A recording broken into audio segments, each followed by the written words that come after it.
un podcast de Cooperativa. Zonas volcánicas que son capaces de absorber mucho carbono. El hallazgo fue obtenido tras analizar la zona volcánica del sur de Chile. Y aunque la absorción de CO2 se ha documentado anteriormente en islas volcánicas, esta es la primera vez que un equipo científico lo acredita en tierra firme. Mi nombre es Jorge Lira y este es el Congreso Futuro.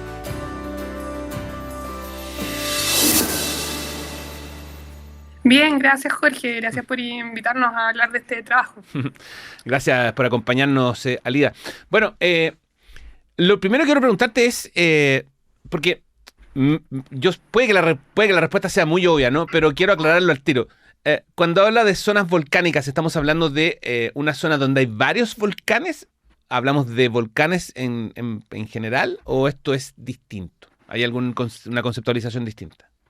No, o sea, cuando estamos hablando de zonas volcánicas, estamos hablando de zonas donde hay volcanes activos. Uh-huh. Y también se puede hablar, en algunos casos también se puede hablar de zonas donde hay rocas volcánicas, pero no hay volcanes activos. Pero en general el término lo usamos para decir donde hay volcanes activos. Ya, perfecto. Entonces, estas zonas volcánicas al sur de Chile tienen esta capacidad de absorber altas tasas de carbono. ¿Esto es algo nuevo o esto es algo que tiene alguna particularidad? O sea, no es nuevo en el sentido de que este es un proceso que ha ocurrido a lo largo de la historia geológica de la Tierra y tiene que ver con que, de partida, tú hablabas de que los volcanes cumplen muchas funciones y dentro de las funciones que hacen es hacer erupción. Y dentro de esas erupciones lo que proveen son gases, y en particular uno de los gases importantes que son liberados por los volcanes es el dióxido de carbono, que es un gas de efecto invernadero que, bueno, puede tener consecuencias de calentamiento global, pero también permite que el planeta tenga una temperatura vivible. Uh-huh. Entonces, al cumplir esa función de desgasificar, por así decirlo, el interior de la Tierra, claro, permiten que se acumule dióxido de carbono en la atmósfera, lo que, bueno, cuando hay mucha cantidad de claro, aumenta la temperatura del planeta por las propiedades de efecto invernadero, y eso produce, efectos de cambio climático que eventualmente la Tierra también tiene la capacidad de regularse. Y eso son las rocas. Las rocas de la corteza, uh-huh, tanto terrestre como marina. ¿Y es por qué? Porque el dióxido de carbono en nuestra atmósfera se disuelve en el agua, tanto en el agua de la escorrentía superficial, también en los océanos y también en la lluvia. Y al hacer esto forma un ácido que es muy débil, que es el ácido carbónico, así como el ácido de la Coca-Cola.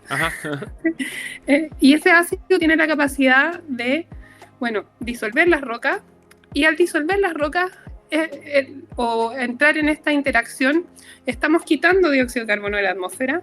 Entonces se produce un ciclo virtuoso en que, primero, los volcanes liberan gas. Este gas se acumula en la atmósfera y luego ese gas es absorbido nuevamente por la misma interacción de las rocas que están en la superficie. Y en particular las rocas volcánicas, la gracia que tienen, por así decirlo, con respecto al resto de los tipos de rocas, todas pueden ser disueltas por el dióxido de carbono o por este ácido carbónico, pero las rocas volcánicas son más eficientes en hacer esto. Alida, ¿y este es un proceso continuo o tiene que ver específicamente con erupciones? No, es un proceso continuo. O sea, la desgasificación de los volcanes quizás se concentra más durante las erupciones, pero uh-huh, también desgasifican, algunos pueden desgasificar de manera constante, eso depende más de la dinámica de cada volcán, pero el proceso de meteorización, que es este proceso en el cual se disuelven las rocas producto de la interacción con el agua de lluvia, con los gases atmosféricos, ese es un proceso continuo, que obviamente pueden haber ciclos donde esto sea más eficiente o donde sea más intenso, debido a que, por ejemplo, puede que llueva más o todas las reacciones químicas en general ocurren más rápido si la temperatura es más alta. Entonces, si hay mucha lluvia y hay mucho calor, en general va a ocurrir más rápido. También tiene que ver con que estén expuestas las rocas a encontrarse con esa agua de lluvia y puedan disolverse.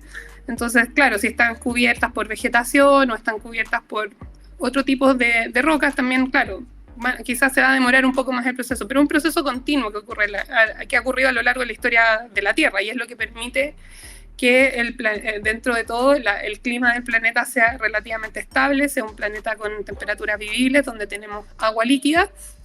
Pero sin embargo, claro, como se producen estos como pequeños desbalances, donde hay periodos donde llueve más, periodos más fríos, etcétera, este proceso a veces es más eficiente o menos eficiente.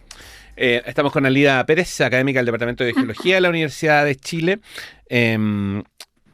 que es experta en analizar las interacciones químicas entre el agua, la roca, el aire, el suelo, en fin, que es algo de lo que nos está contando.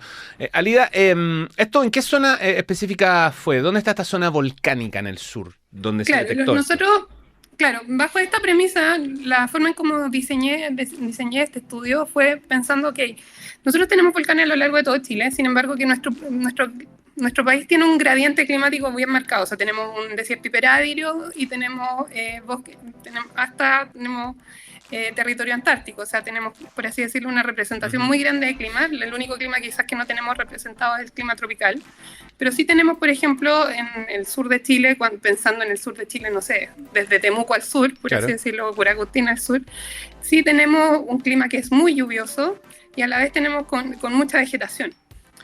Y la otra particularidad de esa zona, aparte de que llueve mucho, es que la composición de las rocas volcánicas de esta parte del país en particular, no sé, pongámoslos desde Curacautín hasta, qué sé yo, Coyhaique, la composición de las rocas volcánicas es una composición que es más eficiente para este proceso de disolución de rocas y extraer carbono. ¿Y por qué? Porque tiene que ver con la cantidad de magnesio y de hierro que contengan los minerales de estas rocas volcánicas. Entonces, por ejemplo, las rocas volcánicas del norte de Chile, que también tenemos lleno de volcanes, son rocas que son más pobres en estos componentes, calcio y magnesio, mientras que las rocas del sur de Chile, esta zona que hemos llamado la zona, o que se ha llamado la zona volcánica sur de Chile, más o menos comprendía entre los 35 grados de latitud hasta los 41, es decir, como más o menos hasta Puerto Montt, como desde Santiago hasta Puerto Montt, es una zona donde las rocas tienen más calcio y magnesio. ¿Y qué ocurre? Que el calcio y magnesio, esos minerales, consumen más dióxido de carbono al disolverse, mientras que otros minerales que no contienen calcio y magnesio. Y la otra parte importante es que tanto calcio como magnesio pueden producir carbonatos a partir de esta interacción con el ácido carbónico. Entonces van a formar una roca y van a ser muy estables en extraer ese dióxido de carbono de la atmósfera. Entonces se conjugan estos dos factores, o sea, tenemos un clima donde es lluvioso, donde podemos esperar que ocurra este proceso, y a la vez tenemos rocas que son eficientes. Ya, y que sea el clima lluvioso implica que lo que decías tú al comienzo, que es la lluvia, digamos... ¿cómo lo dijiste tú?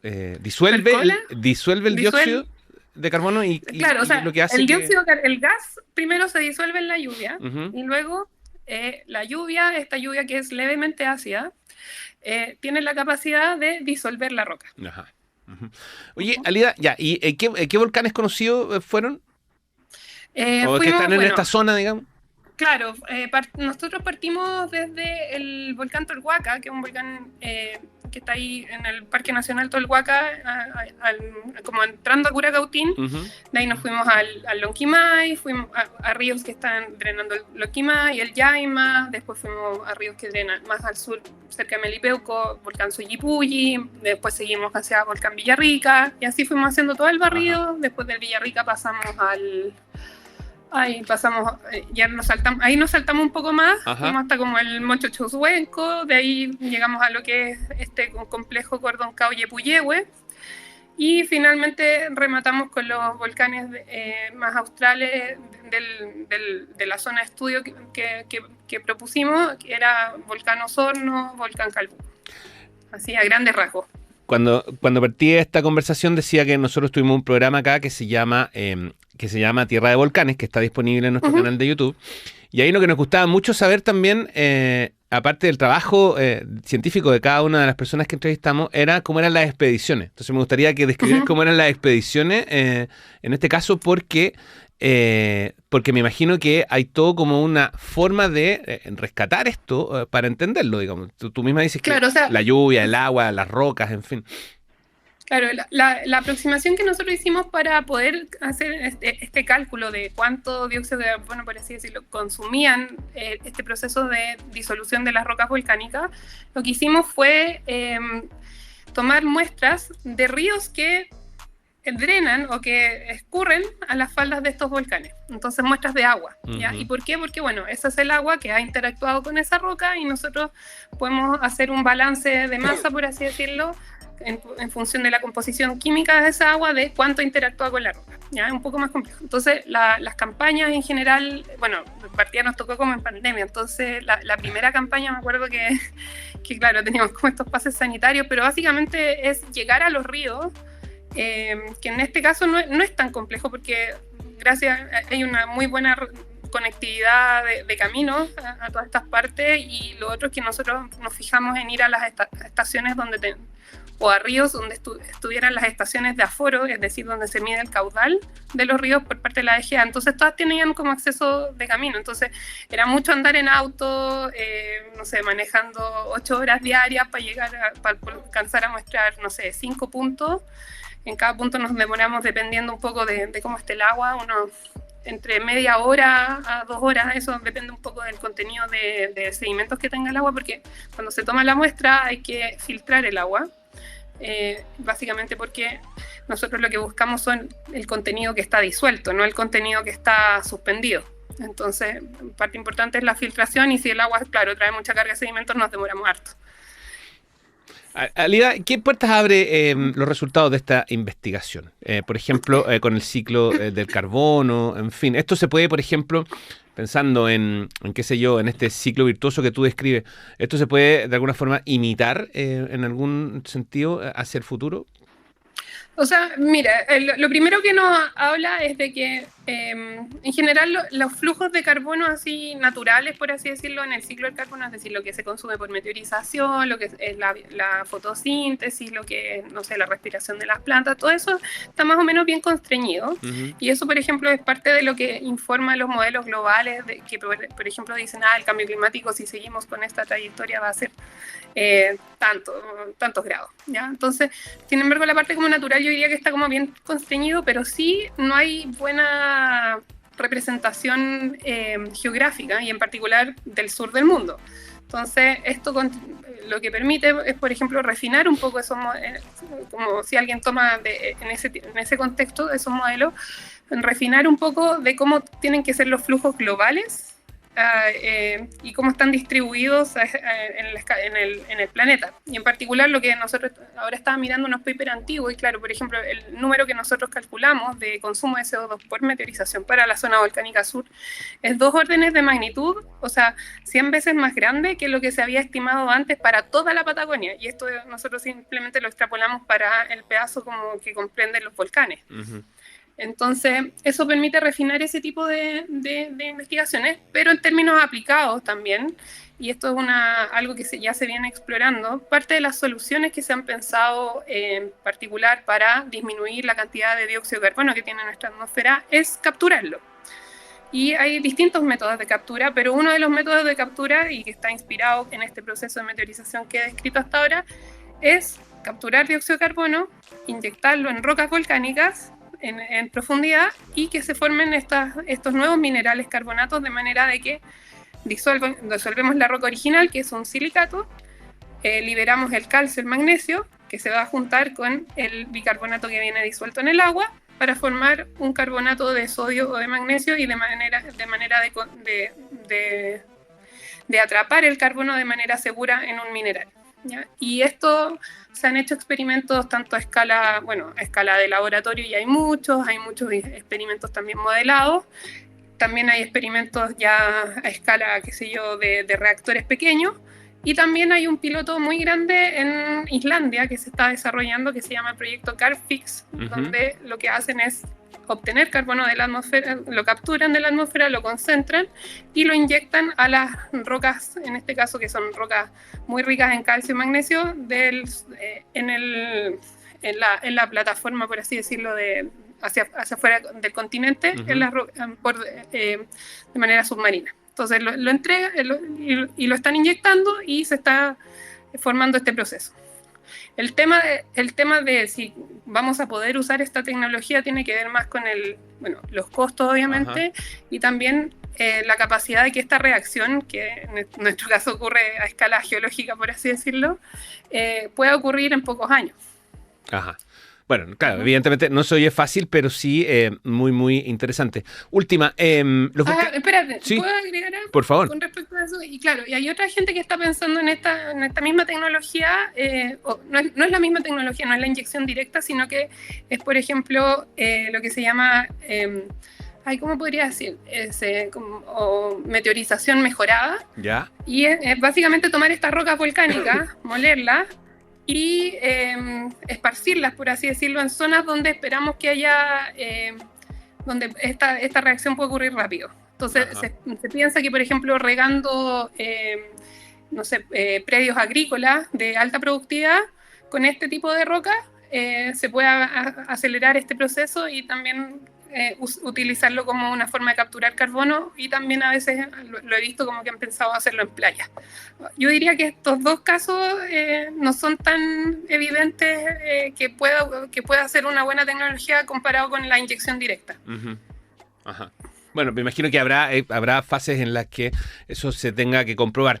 Y por último, Alida, bueno, tú decías, la zona sur tiene esta característica particular. ¿Hay algo parecido que pase en la zona norte, pensando en también la gran cantidad de volcanes ahí que hay en esa zona? ¿O es diametralmente opuesto? No, es diametralmente opuesto, o sea, por dos cosas que mencioné, o sea, uno es la cantidad de agua que tenemos disponible en el norte, que es muy poca. No tenemos prácticamente no hay escorrentía superficial, no hay ríos, o sea, ¿cuáles son los ríos grandes del norte? Río Loa. No llueve, las tasas de precipitación son 1000 veces más pequeñas que en el sur de Chile. Entonces, al no haber esa disponibilidad de agua, este proceso es prácticamente no ocurre. No es que no ocurra, pero si es que ocurre muy poco, en muy baja escala. O sea, ya pensemos, si llueve 1000 veces menos, pensemos que el proceso ocurre 1000 veces menos. Y a la vez, como lo que decía, las rocas, por la composición que tienen en el norte de Chile, son un poco menos eficientes que las rocas que están en el sur. Y la otra parte quizás que era importante de este estudio, que no lo tomamos acá, pero también parte importante de por qué este flujo es tan grande en la zona volcánica sur de Chile, o esta zona que hemos llamado, también está lleno de termas, ¿ya?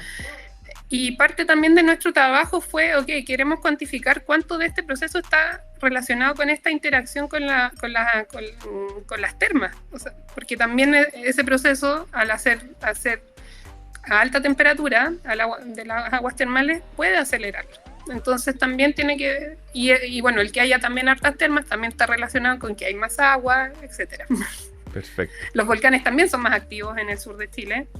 Entonces, al ser más activos también quizá hay más disponibilidad de estos gases, como el dióxido de carbono. Entonces, se concentra en una serie de factores que hace que ese sector sea mucho más eficiente que lo que el resto del país. Perfecto. Alida Pérez es académica del Departamento de Geología de la Universidad de Chile, especializada en geoquímica de baja temperatura, y además, junto con otras investigadoras e investigadores, trabajó en este proyecto en el cual se detectó que estas zonas volcánicas del sur de Chile son capaces de absorber altas tasas de carbono, y nos explicó completamente el proceso. Alida, muchas gracias. Sí, gracias, Jorge, que estén muy bien. Un abrazo, que estén muy bien, gracias. Chao. Se acabó.